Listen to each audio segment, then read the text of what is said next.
Hello kids, हम लोग कक्षा 12वीं एनसीईआरटी जीव विज्ञान का 10वां चैप्टर पढ़ रहे हैं, मानव कल्याण में सूक्ष्म जीव। इसके पहले वीडियो में मैंने आपको दूध में, दही में, है ना, और प्रतिजैविकों में किस तरह से हम सूक्ष्म जीवों का प्रयोग करते हैं इसके बारे में बताया है।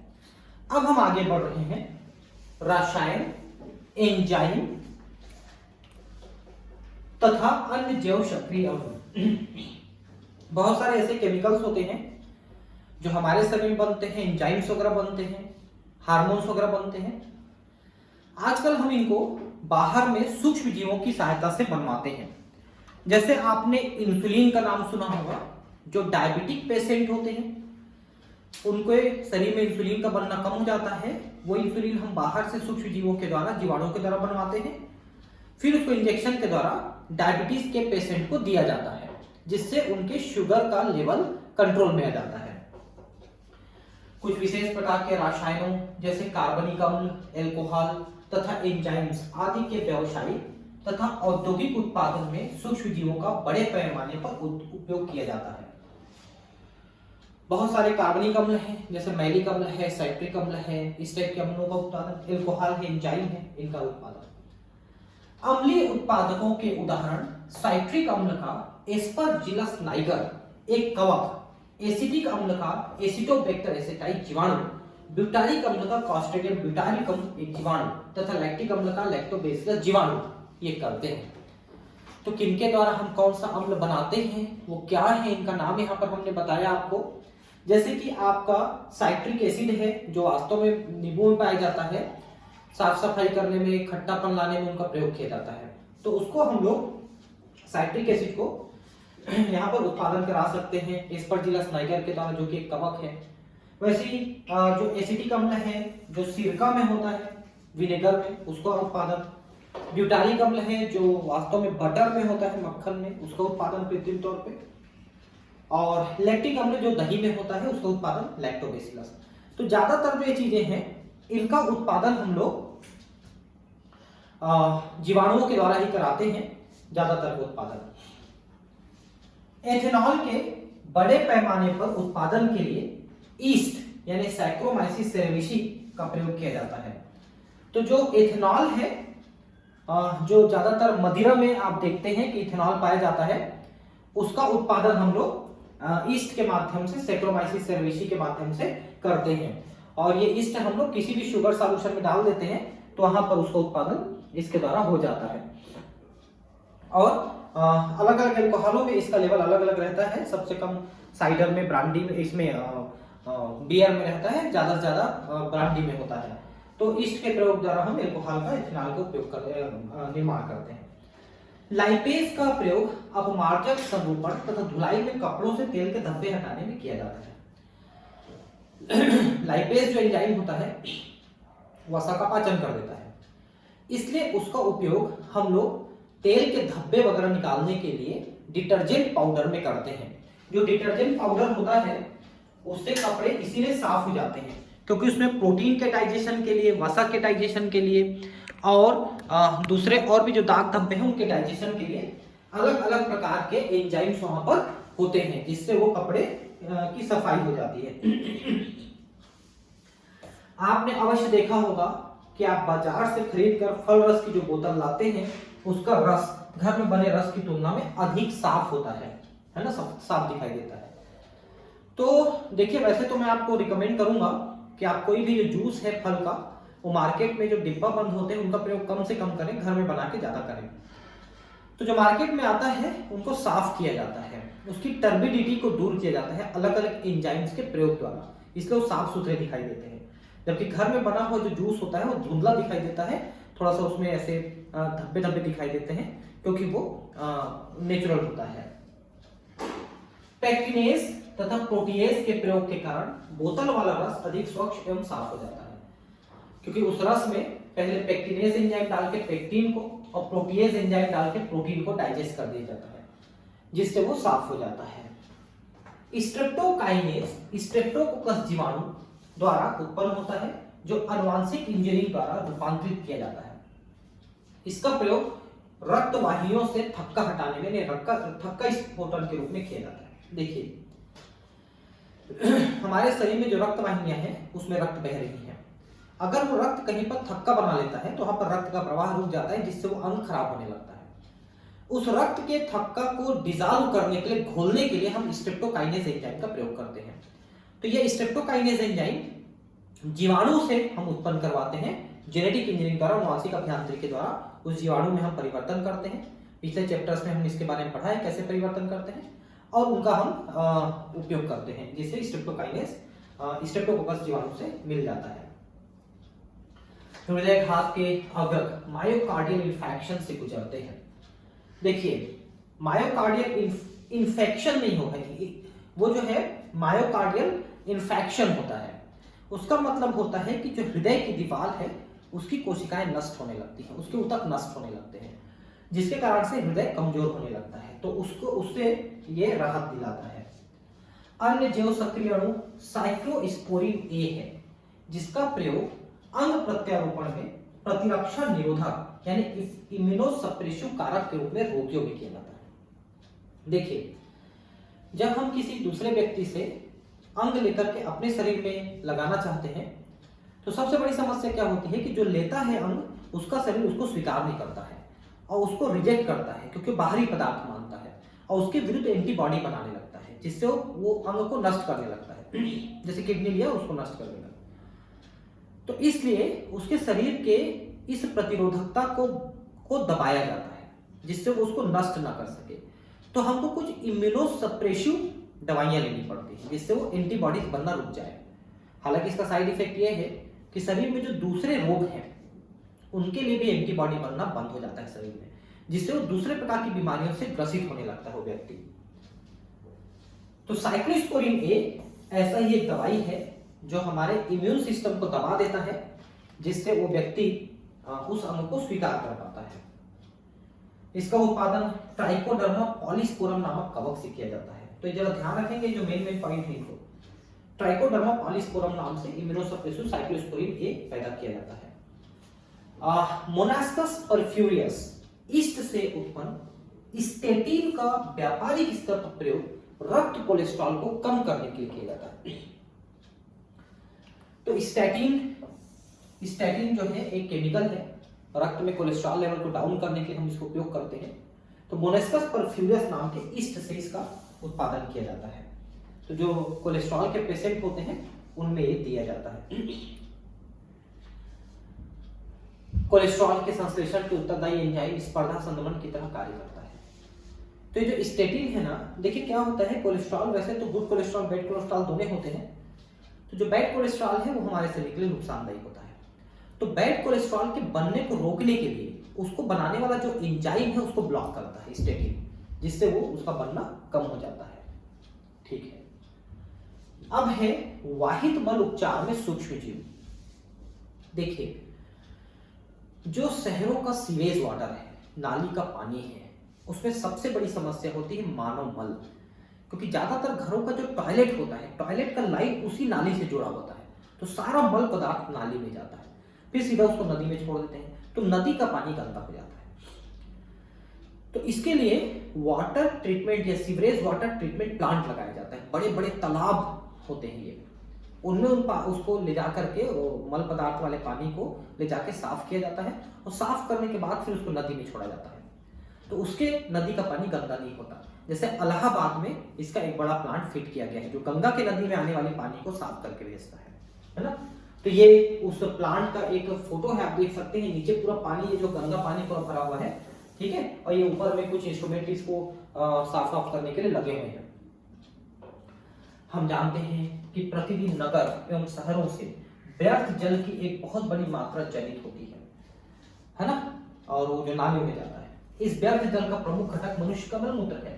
टॉयलेट का जो नाली में जुड़ा हुआ है। नगर के इस व्यर्थ जल को वाहित मल सीवरेज भी कहते हैं। इसमें कार्बनिक पदार्थों की बड़ी मात्रा तथा सूक्ष्म जीव पाए जाते हैं जो अधिकांशतः रोगजनक होते हैं।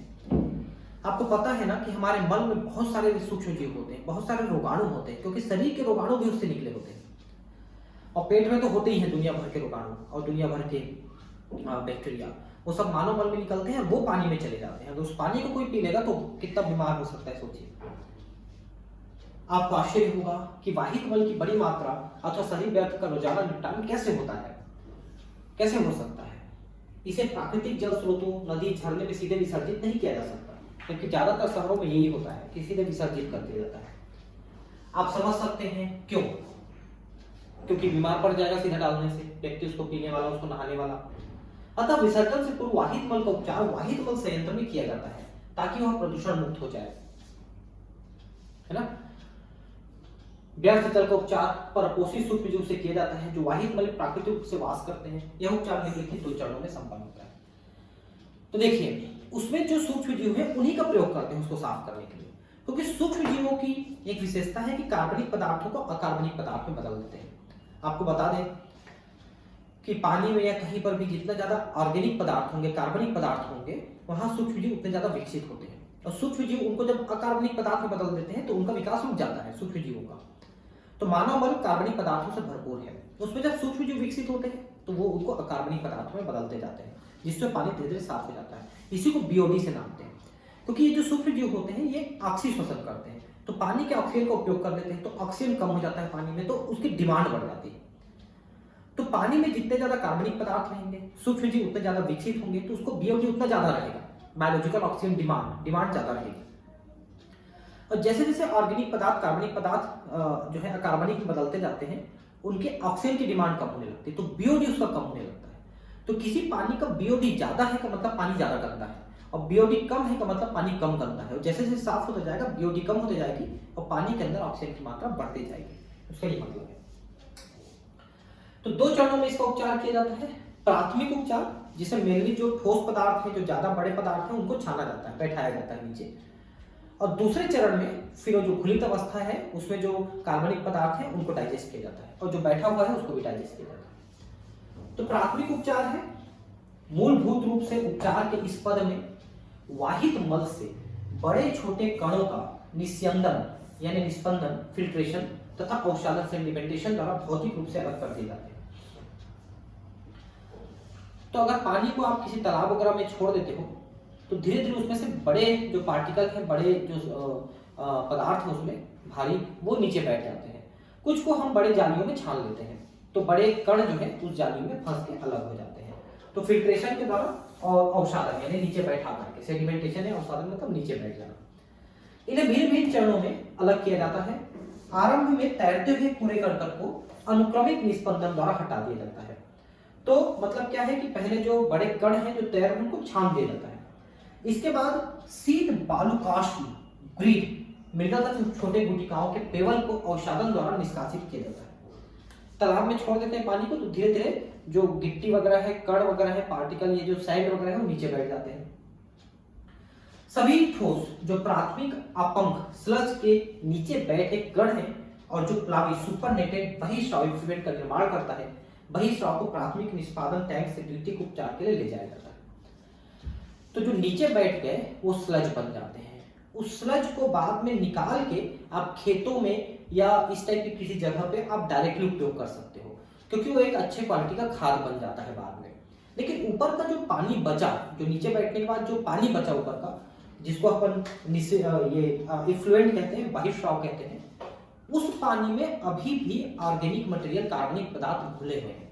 उनको हम द्वितीयक उपचार के लिए दूसरे टैंक में लेके जाते हैं, और उस टैंक में ऑक्सीशोषण करने वाले जीवाणु होते हैं, जो यहाँ पर कार्बनिक पदार्थ को ऑक्सीशोषण द्वारा फर्मेंट करके उसको वो अकार्बनिक पदार्थ में बदलते हैं। उसी समय बीओडी बढ़ जाती है, फिर धीरे धीरे कम होती है। द्वितीयक उपचार या जीव विज्ञानिक उपचार, प्राथमिक बहिस्राव को बड़े वायुवीय टैंकों में से गुजारा जाता है, क्योंकि ऑक्सीशोषण करते हैं, उनको वायु देना जरूरी है। यहाँ लगातार यांत्रिक रूप से हिलाया जाता है और वायु को इसमें पंप किया जाता है, हवा दिया जाता है। इससे लाभदायक वायवीय सूक्ष्मजीवों की प्रबल सशक्त वृद्धि पूर्ण कवची तंतुओं से जुड़े जीवाणुओं की जाली जैसी संरचना का झुंड के रूप में होने लगता है, जिसको फ्लॉक कहते हैं, पूर्णांक फ्लॉक। इसमें क्या होता है, कवक और जीवाणु एक साथ मिलकर वृद्धि कर जाते हैं, तो एकदम सफेद सफेद उनके जो फिलामेंट है पूरे भर जाते हैं कवकों के, जीवाणुओं के, वही उसको साफ करते हैं, इसको फ्लॉक कहते हैं। वृद्धि के दौरान सूक्ष्मजीव बहिर्स्राव में उपस्थित कार्बनिक पदार्थों के प्रमुख भागों की खपत करता है। ये देखिए, कार्बनिक पदार्थों को खा करके खत्म कर देते हैं, यह बहिर्स्राव के बीओडी बायोकेमिकल ऑक्सीजन डिमांड को महत्वपूर्ण रूप से घटाने लगता है, क्योंकि बीओडी शुरू में ज्यादा है, क्योंकि वहां पर कार्बनिक पदार्थ ज्यादा है। फिर जैसे जैसे कार्बनिक पदार्थ नष्ट होने लगते हैं, बीओडी कम होने लगता है।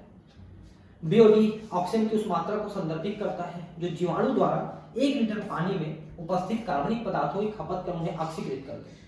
1 लीटर पानी में जितने कार्बनिक पदार्थ हैं उनको अकार्बनिक पदार्थ में बदलने के लिए जितने ऑक्सीजन चाहिए वो बीओडी है। ज्यादा कार्बनिक पदार्थ है तो ज्यादा बीओडी, मतलब पानी ज्यादा गलता है। वाहित मल का तब तक उपचार किया जाता है जब तक बीओडी घट न जाए। ये देखिए, जल के एक नमूने में सूक्ष्म जीवों द्वारा ऑक्सीजन के उद्ग्रहण की दर का मापन बीओडी परीक्षण से किया जाता है। बीओडी ज्यादा है तो मतलब पानी गंदा है। अतः प्रत्यक्ष रूप से जल में उपस्थित कार्बनिक पदार्थों का मापन ही बीओडी है। जब व्यर्थ जल का बीओडी अधिक होगा तब इसकी प्रदूषण क्षमता भी अधिक होगी, पानी ज्यादा गंदा है। ये देखिए सेटलिंग टैंक वगैरह है, ऊपर से फोटो है, तो बड़े बड़े टैंक हैं, इन्हीं में हवा डाल करके वायुवी बैक्टीरिया द्वारा इनका शोधन किया जाता है।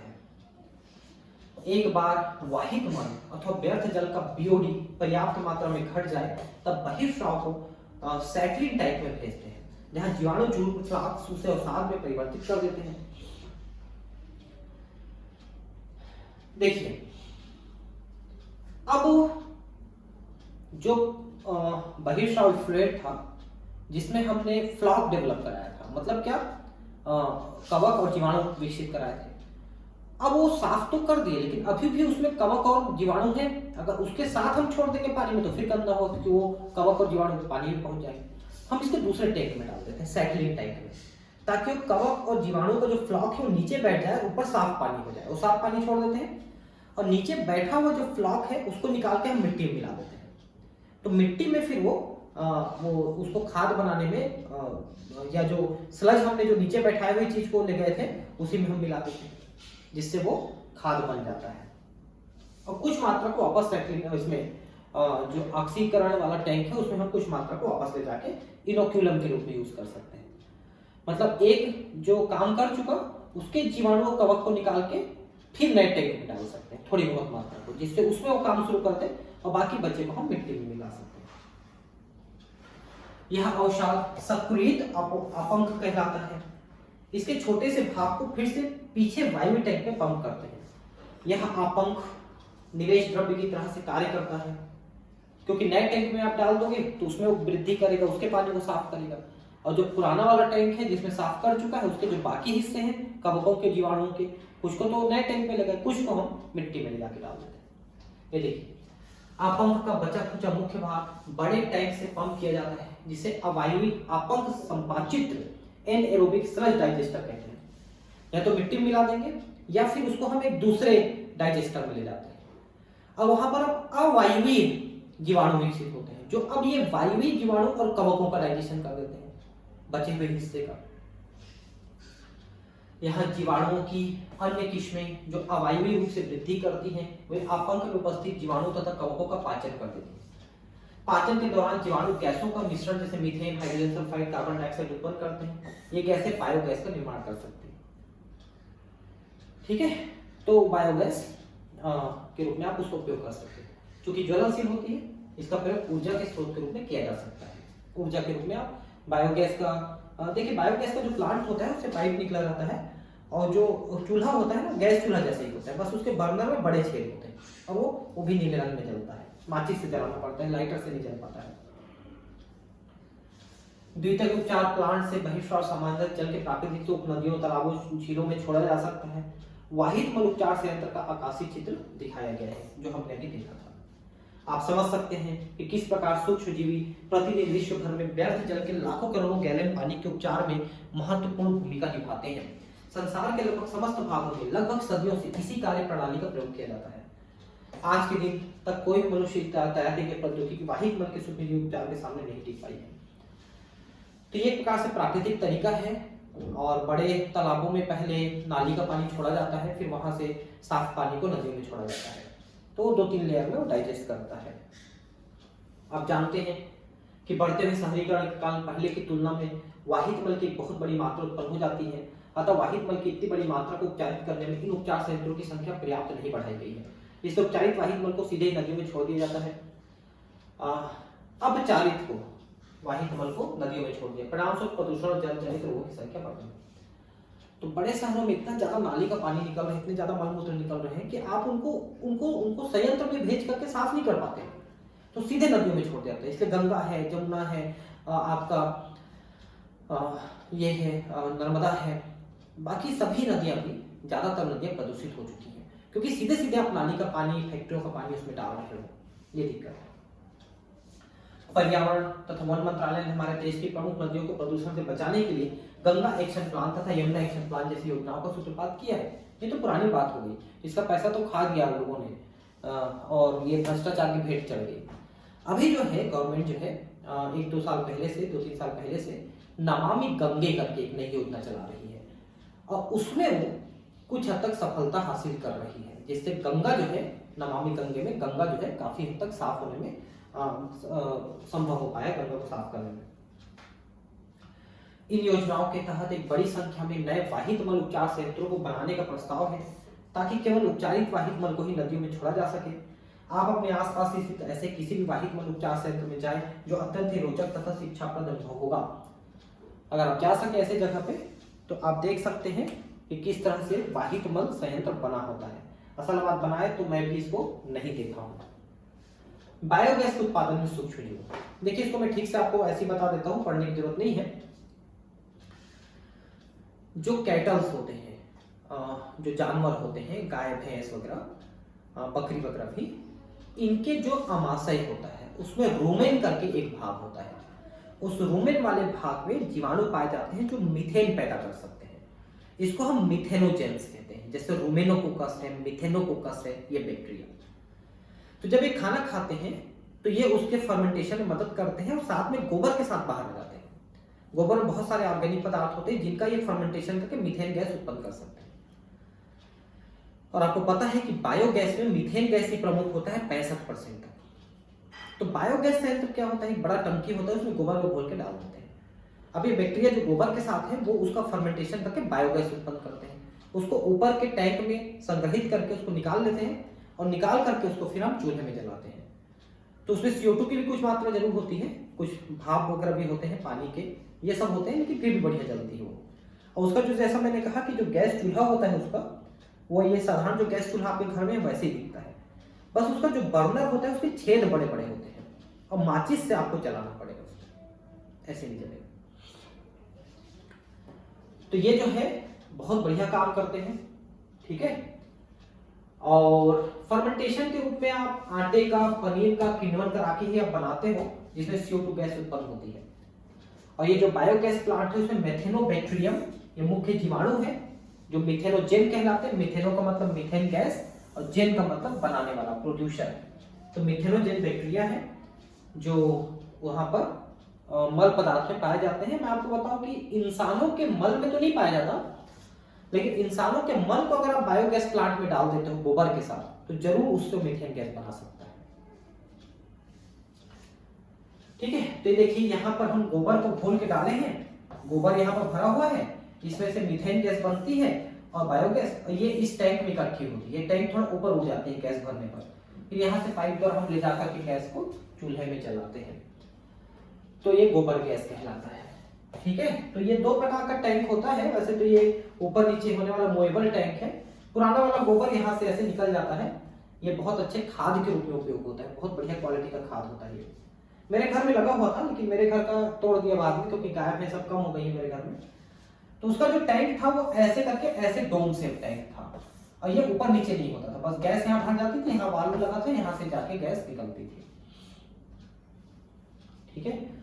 और चूंकि जो गोबर है उसमें सेलुलोज की बहुत ज्यादा मात्रा होती है, क्योंकि जो गाय भैंस खाते हैं वो घास वगैरह खाते हैं जिसमें सेलुलोज ज्यादा होती है। हालांकि सेलुलोज उनके अंदर काफी हद तक पच भी जाता है, लेकिन कुछ सेलुलोज बचा रहता है और कुछ दूसरे प्रोटीन वगैरह बचे होते हैं, तो उन सब का ये फर्मेंटेशन करके ज्यादातर मीथेन गैस प्रोड्यूस करते हैं। तो यहाँ पर गोबर को खोल के डाल दिया जाता है और इधर से पुराना वाला गोबर निकल जाता है, इस बीच में ये गोबर गैस बना करके दे देता है हमको, ठीक है। तो ये गोबर गैस प्लांट के बारे में दिखाया है। भारत में ग्रामीण खादी एवं ग्रामीण उद्योग वाली जो विभाग है वो इसके सब्सिडी देती है, उसको सहायता करती है, आधे पैसे देती है उसको लगाने के लिए गोबर गैस प्लांट को, और फिर आपको गोबर गैस मिल सकता है। तो अगर आपके घर में गाय भैंस है तो गोबर गैस प्लांट आपको जरूर लगवाना चाहिए। जैव नियंत्रण कारक के रूप में सूक्ष्म जीव, देखिए जैसे कि बहुत सारे कीड़े मकोड़े होते हैं, है ना, जो हमको नुकसान करते हैं, तो हमको जो नुकसान कर रहे हैं वो पीड़क कहलाते हैं, ठीक है। और उसमें कुछ जीवाणु वगैरह भी होते हैं जो हमको नुकसान करते हैं। तो हम क्या करते हैं, जो हमको नुकसान करते हैं उनके ऊपर हम दूसरे सूक्ष्म जीवों का प्रयोग करते हैं, जो सूक्ष्म जीव उनको बीमार कर सकते हैं, उनको बीमार करके नष्ट कर सकते हैं।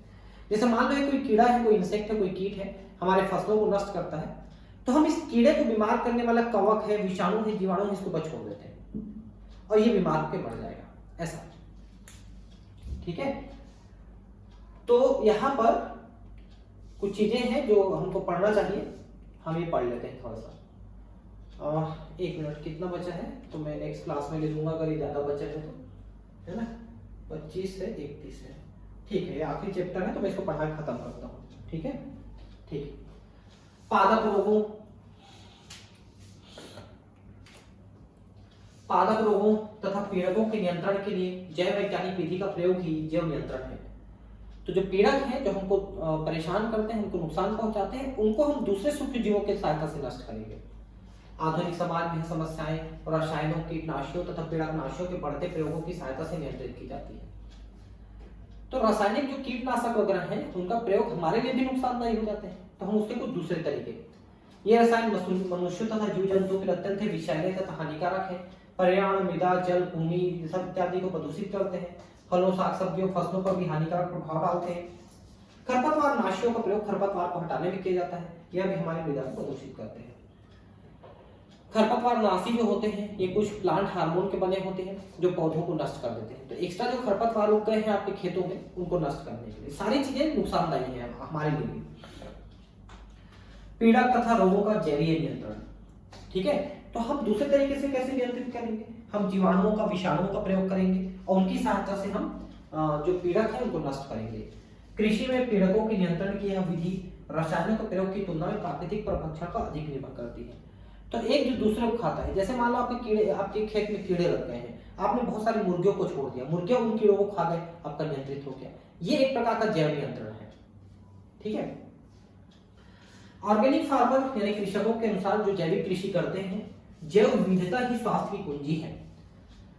जैसे देखिए आप लोगों ने टिड्डा दल का नाम सुना होगा, इधर पाकिस्तान से टिड्डे दल घुसे तो राजस्थान, हरियाणा, पंजाब में उन्हें बहुत नुकसान किया फसलों को। क्यों? क्योंकि वहां उनको खाने वाले नहीं थे, पक्षी नहीं थे। लेकिन मध्य प्रदेश, छत्तीसगढ़ इधर जब आए टिड्डे, तो इधर जंगल है, तो जंगल में बहुत सारे पक्षी हैं और पक्षियों ने उन टिड्डों को खा लिया, तो टिड्डे यहाँ के फसलों को नुकसान नहीं कर पाए। तो इस तरह से प्रकृति जो है आपको विविधता देती है और उससे आप सुरक्षित रहते हैं। भूदृश्य पर जितनी अधिक किस्में होंगी वह उतनी ही अधिक स्थायित्व प्रदान करती है। अतः ऑर्गेनिक फार्मर एक तंत्र को विकसित करने के लिए कार्य करते हैं जिसमें कीट, इन्हें पीड़क भी कहते हैं, उन्मिलित न हो, वे इसके बजाय उन्हें नियंत्रित स्तर पर एक जीवित तथा कंपायमान पारिस्थितिक तंत्र के भीतर संतुलन तथा जांच के जटिल तंत्र का निर्माण करते हैं। तो जैव कृषि में हम क्या करते हैं, कुछ ऐसा सिस्टम बनाते हैं कि पीड़क भी बहुत ज्यादा न तो नष्ट हो जाए और न बहुत ज्यादा बढ़ जाए, बल्कि उनको खाने वाले भी बराबर मात्रा में रहे दोनों, ताकि दोनों का जीवन चलता रहे। क्योंकि एक नष्ट हो जाएगा तो दूसरा भी नष्ट हो जाएगा, उनको खाने को नहीं मिलेगा। अधिक परंपरागत फार्मिंग प्रैक्टिस के विपरीत बहुधा लाभप्रद तथा हानिप्रद बागवानी जीवों को रासायनिक प्रयोग द्वारा मार दिया जाता है। रासायनिक द्वारा आप मारोगे ना तो लाभदायक जीव भी मर जाते हैं। जैव नियंत्रण एक प्रकार का समग्रात्मक दृष्टिकोण है जिससे करोड़ों जीवों के मध्य पारस्परिक क्रियाओं के जाल की व्याख्या का विकास होता है। तो जैव नियंत्रण के द्वारा हम यही करते हैं कि एक को दूसरे की सहायता से नियंत्रित करते हैं, दूसरा पहले की सहायता से नियंत्रित हो जाएगा। खेत प्राणी जात, फौना तथा पेड़ पौधे, फ्लोरा का निर्माण करते हैं। तो खेतों में फाउना और फ्लोरा, फाउना मतलब जितने जंतु हैं मिलकर फाउना और जितने पादप हैं मिलकर फ्लोरा, इन दोनों एक साथ रहते हैं ताकि उनका दोनों का विकास होता है। ऑर्गेनिक फार्मर में बहुधा एक दृष्टिकोण विकसित हो जाता है। उदाहरण जीवों को उन्मूलन जिन्हें बहुधा पीड़क कहा जाता है, उनका उन्मूलन केवल असंभव ही नहीं बल्कि अवांछनीय भी है। पूरी तरह से पीड़क को नष्ट भी नहीं किया जा सकता और जरूरत भी नहीं है नष्ट करने की, थोड़ा बहुत संख्या बचे रह सकते हैं। इनके बिना लाभप्रद परभक्षी तथा परजीवी कीट जीवित नहीं रह पाएंगे, जो पेड़ों पर अपने पोषण भोजन के लिए आश्रित है। क्योंकि अगर उन कीटों को पूरी तरह से नष्ट कर दोगे तो उनको खाने वाले पक्षी वगैरह मर जाएंगे। तो दोनों को नियंत्रित होना चाहिए। इस प्रकार जैव नियंत्रण विधि से विषाक्त रसायन तथा पीड़कनाशियों पर हमारी जो आश्रित है वह काफी हद तक घट जाएगी, आश्रितता ही घट जाएगी। तो हम अगर प्राकृतिक रूप से नियंत्रित करें तो हमको जैव रसायनों का, इंसेक्टिसाइड का प्रयोग नहीं करना पड़ेगा। जीव वैज्ञानिक फार्मिंग के उपगमन प्रस्ताव का महत्वपूर्ण भाग विभिन्न जीवन के रूपों से परिचित होता है। उदाहरण, खेतों को प्रभुत्व पीड़कों द्वारा उनके जीवन चक्र, आहार ग्रहण करने की विधि तथा वास स्थल के रूप में पसंद किया जाता है। ये सब मिलकर जैव नियंत्रण के उचित साधनों को विकसित करने में सहायता मिलती है। तो ये जितने भी पीड़क हैं, परभक्षी हैं, हमारे खेतों में हैं, तो कब प्रजनन करते हैं, कब क्या खाते हैं, क्या पीते हैं, इनका अध्ययन करके हम उनको नियंत्रित कर सकते हैं। जाना पहचाना भृंग यानी बीटल, जिन पर लाल तथा काली धारियां पाई जाती है, तथा व्याध पतंग ड्रैगन फ्लाई क्रमशः एफिडों तथा मच्छरों छुटकारा दिलवाने में अत्यंत ही लाभप्रद है। देखिए, एफिड और मच्छर ये दोनों आपको नुकसान करते हैं, आप जानते हैं। तो एफिड को खाने वाला होता है बीटल, जिस पर लाल काली धारियां पाई जाती हैं, और मच्छरों को खाने वाला होता है ड्रैगन फ्लाई, जिसको बनिया कहते हैं। वो ड्रैगन फ्लाई, वो हेलीकॉप्टर जैसा, ये मच्छरों को खाते हैं, इनका कंट्रोल करते हैं। परंतु जहां तक सूक्ष्म जीव जैव नियंत्रण कारकों का प्रश्न है, वहां bacteria bacillus thuringiensis, BT cotton या बीटी का प्रयोग बटरफ्लाई कैटरपिलर नियंत्रण में किया जाता है। देखिए, एक जीवाणु है जिसका नाम है बैसिलस थुरिंजिएंसिस बीटी। ये जीवाणु एक विषैले पदार्थ का निर्माण करता है जिसको क्राइप्रोटीन कहते हैं। अगर उसको कोई कीट खा लेता है, कोई इंसेक्ट खा लेता है, तो उसका आहार नाल ब्लॉक हो जाता है, रुक जाता है, जिससे वो कीड़ा मर जाता है। तो हम क्या करते हैं कि इस जीवाणु के जीन को निकाल के पौधे में डाल देते हैं। जैसे कॉटन में डाला गया, कपास में, तो कॉटन में वो विषैले पदार्थ बनने लगे। तो कॉटन के पौधे को जो नुकसान करते हैं, जैसे बटरफ्लाई वगैरह हैं या फिर बॉल वर्म है, तो उनको खाते हुए कीड़े मर जाते हैं। उसे बीटी कॉटन कहा गया, बीटी फ्रॉम बैसिलस थुरिंजिएंसिस, ये बैक्टीरिया का नाम है जो जहर बनाता था। उसके जहर बनाने वाले जीन को बैक्टीरिया से निकाल के कपास में डाला गया। अब कपास में जहर बनने लग गया, अब उसको खाया, कीड़ा मर गया। और वैसे भी इस जीवाणु के जो स्पोर हैं, उसको हम खेतों में अगर छिड़क दें तो भी वो विकसित हो जाते हैं खेतों में, और उसको खाने वाले जो कीड़े हैं वो मर जाते हैं। ये देखिए, शुष्क बीजाणु या स्पोर्स सुगंधित थैली के रूप में उपलब्ध रहते हैं, जिन्हें पानी में मिला दिया जाता है, और इस मिश्रण को दोषपूर्ण पादपों जैसे सरसों समूह तथा फल वृक्षों जिनकी पत्तियां कीट लार्वा द्वारा खाली गई हैं पर छिड़काव कर दिया जाता है। लार्वा की पाचन नली में टॉक्सिन निकलता है और लार्वा की मृत्यु हो जाती है। ये देखिए, तो उनका पाचन तंत्र नष्ट हो जाता है। जीवाणु रोग कैटरपिलर को मार देता है, परंतु अन्य कीटों को हानि नहीं पहुंचाता है। तो हम बता रहे थे कि जो कैटरपिलर आपको नुकसान कर रहा है, उसको बीमार करने वाले जीवाणु के स्पोर अगर हम छिड़क दें तो कैटरपिलर बीमार होकर नष्ट हो जाएगा, लेकिन बाकी नष्ट नहीं होंगे, जो आपको लाभदायक है। पिछले दशक में आनुवंशिक अभियांत्रिकी की विधियों के विकास से वैज्ञानिक बैसिलस थुरिंजिएंसिस टॉक्सिन जीन को पादपों में पहुंचा सके हैं। ऐसे पादप पीड़क द्वारा किए गए आक्रमण के प्रति प्रतिरोधी हैं।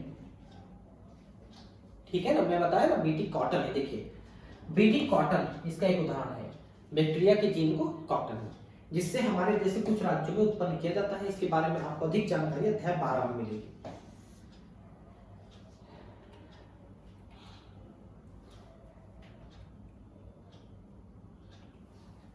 जैव वैज्ञानिक नियंत्रण के तहत कवक ट्राइकोडर्मा का उपयोग पादप रोगों के उपचार में किया जाता है। देखिए, ट्राइकोडर्मा एक कवक है, इसको मिट्टी में मिला देते हैं, तो मिट्टी में जो दूसरे रोग उत्पन्न करने वाले जो निमेटोड वगैरह हैं, लार्वा वगैरह हैं, उनको नष्ट कर देता है, जिससे रूट जो है पौधे के ज्यादा विकसित हो पाते हैं, पौधे ज्यादा विकसित हो जाता है। ट्राइकोडर्मा प्रजाति का एक मुक्त जीवित कवक है जो मूल पारिस्थितिक तंत्र में समान रूप से पाया जाता है। बहुत से पादप रोगजनकों के प्रभावशाली जैव नियंत्रण का कारक है। ठीक है, मिट्टी मिला देते हैं, जैसे कि मटर वगैरह के पौधे लगाने के लिए इसका उपयोग हम करते हैं। बैक्टीरियोवायरस ऐसे रोगजनक हैं जो कीटों तथा संधि पादों आर्थ्रोपोडों पर हमला करते हैं। बैक्टीरियोवायरस है ना, इन पे अटैक करते हैं, कीटों पे और आर्थ्रोपोड्स पे। अधिकांश बैक्टीरियोवायरसेस जो जैव वैज्ञानिक नियंत्रण कारकों की तरह से किए जाते हैं, वे न्यूक्लियो पॉलीहाइड्रोसिस वायरस जीन्स के अंतर्गत आते हैं। ठीक है, पॉलीहाइड्रोसिस वायरस इसके जीन्स के अंतर्गत आते हैं। यह विषाणु प्रजाति विशेष सक्रिय स्पेक्ट्रम कीटनाशी उपचारों के लिए अति उत्तम माने गए। ये देखिए, सक्रिय स्पेक्ट्रम मतलब कुछ गिने चुने कीटों को मारेंगे, छाट छाट के मारेंगे, जो आपको नुकसान करते हैं उन्हीं को मारेंगे। ऐसे वायरसेस हमने छोड़ दिए। ऐसा प्रदर्शित किया जा चुका है कि इनका पादपों, स्तनधारियों, पक्षियों, मछलियों, यहाँ तक कि लक्ष्य विहीन कीटों पर किसी प्रकार का हानिकारक प्रभाव नहीं पड़ता है, क्योंकि वायरस स्पेसिफिक होते हैं। जिसपे अटैक कर सकते हैं उन्हीं पे कर सकते हैं, बाकी पे नहीं। इसलिए वो जिनको हमको नष्ट करना है उनके वायरस छोड़ते हैं। यह विशेषकर तभी वांछनीय है जब लाभप्रद कीटों का संरक्षण किया जाए, ताकि समाकलित पीड़क प्रबंधन कार्यक्रम की सहायता से हो सके, तो जब संपूर्ण पारिस्थितिक सुराही क्षेत्र का उपयोग हो।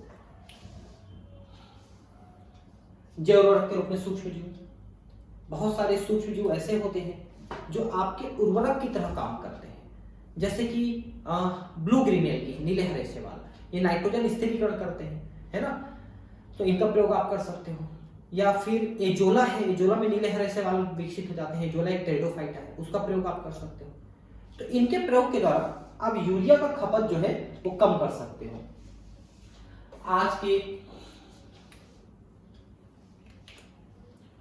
आज के तौर तरीकों के साथ यदि जीवन को देखें तो पता चलता है कि पर्यावरण प्रदूषण चिंता का प्रमुख कारण है। पर्यावरण प्रदूषण में कृषि में जो हम उपयोग करते हैं केमिकल फर्टिलाइजर यानी कि रासायनिक खाद और रासायनिक कीटनाशी, ये दोनों बहुत प्रदूषण पैदा कर रहे हैं, जिससे कैंसर हो रहा है। कृषि उत्पादों की बढ़ती मांगों को पूरा करने के लिए रसायन उर्वरकों का प्रयोग इस प्रदूषण के लिए महत्वपूर्ण है। हालांकि हम समझने लगे हैं कि रसायन उर्वरकों के अधिकाधिक प्रयोग से कई समस्याएं जुड़ी हुई हैं। इसके परिणामस्वरूप कार्बनिक खेती करने पर तथा जैव उर्वरकों के प्रयोग पर दबाव बढ़ता जा रहा है, जिसको जैव खेती कहते हैं, है ना, ऑर्गेनिक फार्मिंग। जैव उर्वरक एक प्रकार के जीव हैं जो मृदा की पोषक गुणवत्ता को बढ़ाते हैं। तो ऐसे कौन कौन से सूक्ष्म जीव हैं जो पोषक गुणवत्ता को बढ़ा सकते हैं मृदा को, वो हमको देखना है। जैव उर्वरकों का मुख्य स्रोत जीवाणु, कवक तथा साइनोबैक्टीरिया होते हैं। देखिए, ये जो है तरह तरह से जो मिट्टी है उसमें नाइट्रोजन वगैरह को बढ़ाते हैं स्थिरीकरण द्वारा। जैसे लेग्यूमिनस की जड़ों में राइजोबियम होता है, जो उसकी जड़ों के गांठों में होता है, वो नाइट्रोजन स्थिरीकरण करते हैं और हवा के नाइट्रोजन को लेकर पौधे को देते हैं। ठीक है, ऐसा ही एजोस्पाइरिलम है, एजेटोबैक्टर है, ये मुक्त जीवी होते हैं मृदा में, ये भी नाइट्रोजन स्थिरीकरण कर सकते हैं, है ना। उसी तरह से माइकोराइजा है। माइकोराइजा क्या है? पाइनस वगैरह की जड़ों में पाए जाने वाले कवक हैं, जो मृदा में जल में जो खनिज लवण होते हैं उनको अवशोषित करके पौधे को देते हैं। ठीक है, इसी तरह से आपका मूल व तोड़ रोग जनक के प्रति प्रतिरोधकता, मतलब जो जड़ों को नष्ट कर देते हैं, ऐसे जो रोग जनक जीवाणु वगैरह हैं उनको नष्ट करने के लिए भी आप इस तरह का प्रयोग कर सकते हैं। साइनोबैक्टीरिया का मतलब होते हैं नीले हरे शैवाल। नीले हरे शैवाल जैसे नॉस्टॉक एनाबिना ऑसिलिटोरिया, ये नीले हरे शैवाल हैं। ये जहां पर भी रहते हैं, चाहे वो मुक्त जीवी के रूप में हो या सहजीवी के रूप में हो, सहजीवी में लाइकेन में हो सकते हैं, या फिर ये साइकस की जड़ों में हो सकते हैं, या एजोला की पत्तियों में हो सकते हैं, या मुक्त रूप से धान वगैरह खेतों में हो सकते हैं।